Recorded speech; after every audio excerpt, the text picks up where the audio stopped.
Now let's dive deep into this big LGBTQ story for today. I'm Von Biggs and let's queer up health. LGBTQ patients still turn to ER for mental health, despite more clinic visits. A new study is sounding the alarm on mental health care for LGBTQ folks in rural America.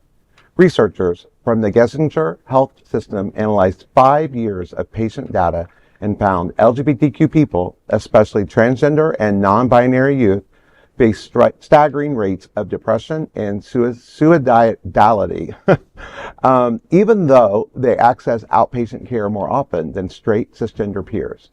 Many still land in the emergency room for mental health crisis. So let's talk the numbers.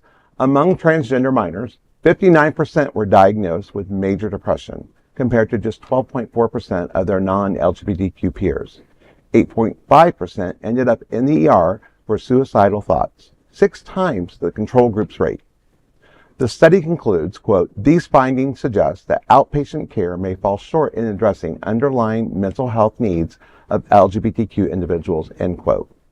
It's not for lack of trying. LGBTQ adults and minors visited outpatient clinics more frequently and sought mental health help at higher rates. Still, the gaps persist, especially in rural areas with few or no LGBTQ affirming providers. The healthcare access and utilization by transgender populations. A United States Transgender Survey study found that 2.8% of transgender people felt their doctor understood their gender-related care, and nearly 1 in 5 said that their doctor knew, quote, "almost nothing," end quote. The solution, experts say, it starts with training providers to deliver affirming care, building inclusive systems, and making gender-affirming services accessible, especially for youth. Because until that happens, too many queer and trans people will continue to face mental health care that feels like crisis control instead of true healing.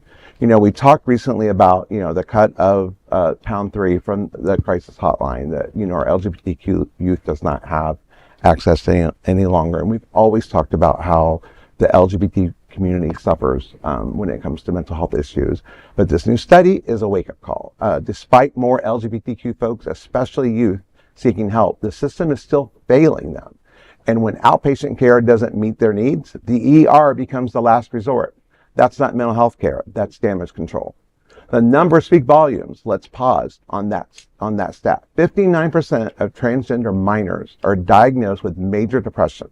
That's nearly 5 times the rate of their non-LGBTQ peers. And ER visits for suicidal thoughts, 6 times higher. These aren't just numbers, they're lives, and they're telling us something urgent. So we've got to fix this.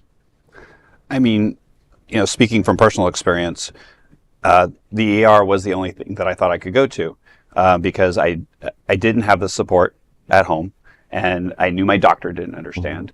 And so off to the ER. And I was in a major city. To somebody who's in a rural community who definitely probably doesn't have the support at home, doesn't probably have a doctor that understands them, especially transgender issues.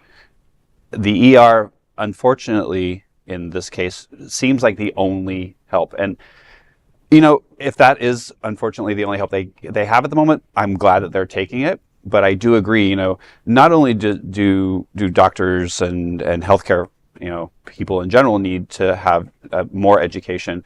It's simple as I lived in Delaware, where you would think, it's a pretty LGBT friendly place, and it's one of the beach towns. But my care provider there, when they asked what medication you're on, and I said Truvada, they're like, "What's that?" And the pharmacist is like, "Why are we selling so much of this?" I'm like, "Do you not know what you're selling?" So that right there was the day that I paused, going, okay, well, if they don't understand the simple thing as PrEP and Truvada, then how are they going to understand, mental health needs for not only myself, but trans people, non-binary people, because they don't have the education, or they don't listen to their education. First off, thank you for shaking my faith in the medical community if they don't even know what Truvada is. Even I know that. Unfortunately, it's true. I guess the other thing that scares me with these stats, because these are all scary stats, right. People also go to the ER for health issues when they don't have access to health insurance, whether their insurance doesn't provide enough insurance or they don't have it. So if you're seeing a spike of people going to the ER for mental health, it could be that they don't have access to insurance as Also well. Like, true. because and people are like, oh, well, didn't we pass laws that cover this? I personally, it was a mental health medication of mine, and when I lived in Rhode Island, I was trying to get access to, and the insurance didn't want to pay for it, and I had to call a health advocate. I'm like, what's going on? And like, oh, well, your insurance doesn't provide enough coverage to actually for those laws to apply. I'm like, what do you mean? You're saying my insurance is so crappy? I'm now exempt from basic laws. So you see that sort of example of like, oh, I had to pay that out of pocket. I could afford to pay it out of pocket. But I would just imagine all sorts of kids and adults with mental health issues that don't have access to health care, whether it be the insurance or the insurance doesn't cover it, and are going to the ER to deal with it. And then, dealing with doctors in general, and if you're queer, has always been bad. I can only imagine what it is for trans people. Less than 3% think their doctors understand. That probably frightens me more than any other stat in this. Well, and you bring up, I have good health care, yet my health care doesn't pay for my mental health services that I use to this day. So, and it took me actually calling and trying to figure out. So there's a lot of levels to this. Most people who have healthcare don't understand the insurance that they do have because they don't have proper people at their works giving them the proper information. HR is going, here's your healthcare. And then it takes, sometimes dialing 20 different numbers to figure out, hey, what am I covered? I find that sometimes health providers, it's very hard to get information out of them going, hey, can you help me understand what is covered and what is not? And then to find out that your healthcare is, you have healthcare you're paying for, but then it doesn't cover mental health services. If you have healthcare. And so to double compound that, you're talking rural people, you're talking youth. So youth people aren't going to have healthcare. They're typically on their parents' healthcare.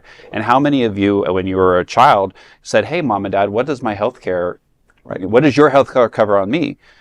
We didn't, because mom and dad took care of it, right? Yeah. So now you're in a situation where you can't talk to your parents about being LGBT. You can't talk to them about what your health care is covering. So, there's a lot of apps and websites that are starting to pop up that are, specifically made for LGBT healthcare, and which is great. And so, hopefully some of the younger people who are very tech savvy are starting to stumble across this. And, this is saying that they are looking for healthcare. But unfortunately, when you don't have the tools. One thing you brought up, I just want to take a moment to think about the insanity of a child being expected to understand what their insurance doesn't cover. I know. That's just crazy to me to think of. I know that you didn't mean it like that, but I know that in our country, the way we're dealing with healthcare right now, we expect children to be experts in insurance payment systems.